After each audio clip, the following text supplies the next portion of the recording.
السلام علیکم ورحمۃ اللہ وبرکاتہ۔ دوستو، امید کرتا ہوں آپ سب خیریت سے ہوں گے۔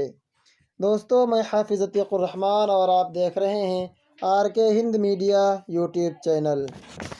دوستو، اس ویڈیو میں ہم بات کرنے والے ہیں اجمیر کی ایک افسوسناک خبر کے بارے میں۔ اس سے پہلے آپ لوگوں سے گزارش ہے ہمارے چینل کو سبسکرائب کر لیں اور ویڈیو کو آخر تک دیکھیں۔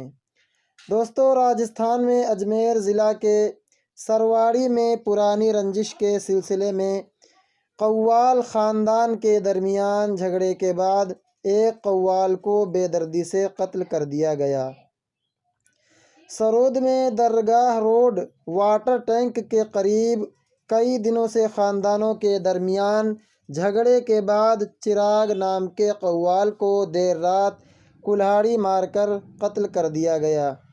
حملے کو دیکھ کر افراتفری مچ گئی، جہاں کچھ لوگوں نے سنگین طور پر زخمی ہوئے قوال کو سرکاری اسپتال پہنچایا، جہاں اس کے علاج کے درمیان اس کی موت ہو گئی۔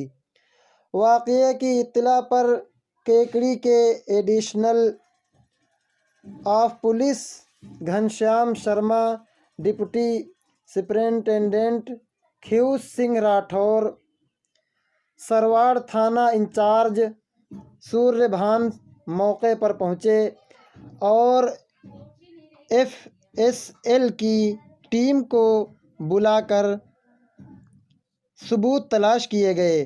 معاملے میں پولیس نے قتل کی سازش میں شامل 11 لوگوں کو گرفتار کر لیا ہے۔ پولیس معاملے کی جانچ کر رہی ہے۔ آخر معاملہ کیا ہوا ہے، پولیس کا کہنا ہے اس کا خلاصہ جلد کیا جائے گا۔ ہر روز آنے والی نئی خبر کے لیے ہمارے چینل کو سبسکرائب کریں۔ السلام علیکم ورحمۃ اللہ وبرکاتہ۔